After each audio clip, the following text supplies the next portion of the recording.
Hey there! So, you want to talk about creating healthy eating habits, but you are totally overwhelmed with fitness routines and counting calories and macros. You just want to find a way to start eating healthy. What if I told you that the simplest way to get started had absolutely nothing to do with what you eat? I'm going to be sharing one simple tip that's going to help you on the path to healthy living, regardless of where you are in that journey. This is a really important step to getting you out of your funk and into intentional living. So stick around and let's get into it. Oh my god, look how organized my house is.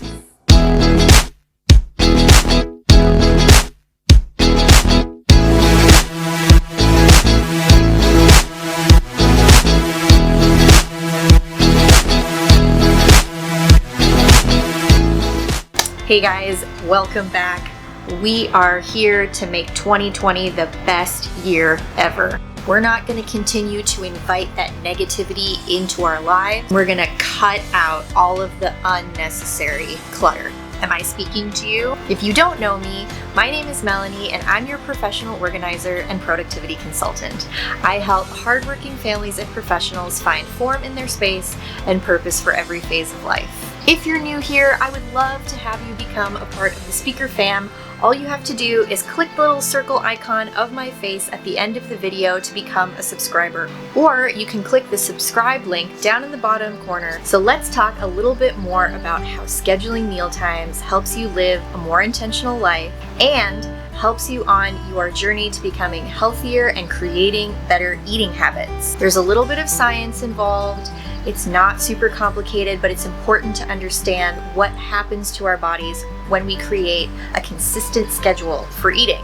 It's important to understand that virtually every process in our body has a cycle, from hair growth to how we sleep. There's a lot of information out there that demonstrates that scheduling regular meal times helps support optimal digestive function and provides structure to building an overall productive day. People who eat randomly throughout the day tend to have higher blood pressure and higher BMI. There is an entire field of study called chrononutrition. Chrononutrition researchers study the link between your circadian rhythm and your metabolism. One of the keys to healthy eating seems to be when and how you eat, and not simply just counting calories and watching what types of food you're eating. Basically, your digestive system works through several different metabolic processes within a 24-hour period, and it works best if it has a consistent environment in which to operate. The next really important thing to understand about creating this healthy eating schedule is that your stomach needs rest. We know that digestion takes place in your stomach, but it's a more complex process that has a beginning, a middle, and an end. As food enters your stomach, it signals your body to release digestive fluid to start the process of digestion. It stands to reason that if you start another digestive process before your body has had a chance to finish the previous one, your stomach is going to have to work a lot harder to keep up with the demand that you've placed on it. Put simply, your stomach needs to rest in between meals. So you might be wondering, Melanie, how do we create a simple eating schedule? And I will tell you. This is a really easy, healthy eating schedule that eliminates the guesswork that creates skipping meals and grazing all day. The first tip is to eat breakfast within 1 to 2 hours of waking up in the morning. And ideally, you want to be front-loading with protein.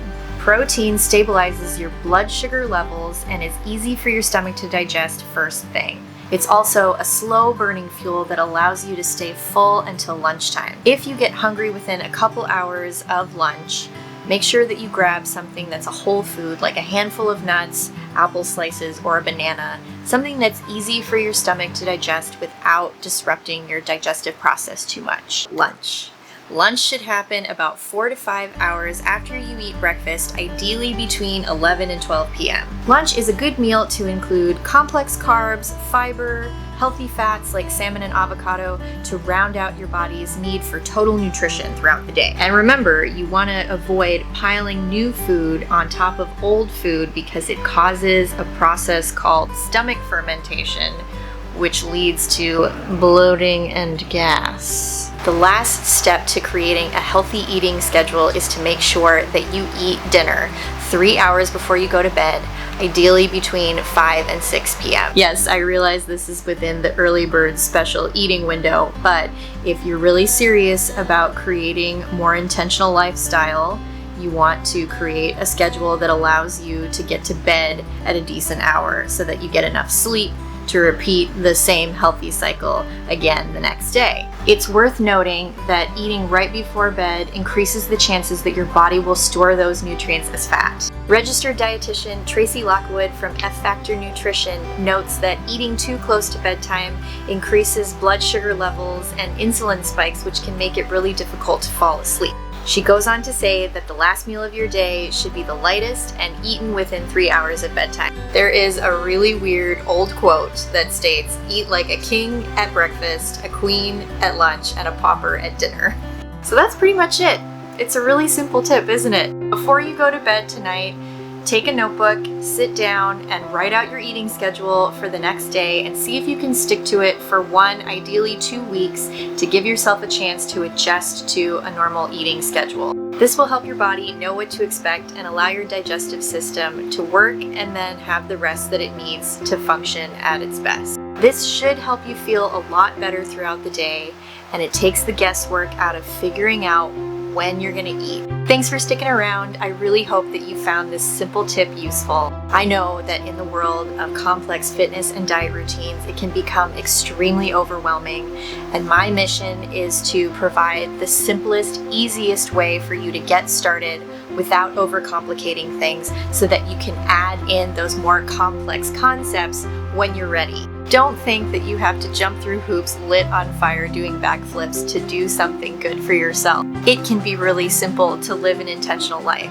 That is, after all, the point. To trim the fat and focus on the things that are most important to you in your life. That requires that you simplify. It can be really simple and effective. So give this a try and stick to it. I think you're going to be pleasantly surprised with how well you do. Don't forget to hit the subscribe button, the little circle icon of my face, to become a subscriber. I make new videos every week about home organization, decluttering, and productivity practices, as well as health and wellness ideas. So if that's your jam, definitely go ahead and hit the subscribe button so you never miss another opportunity to learn something new about organizing and productivity. I would love to have you. Take care, and I will see you all next time. Bye.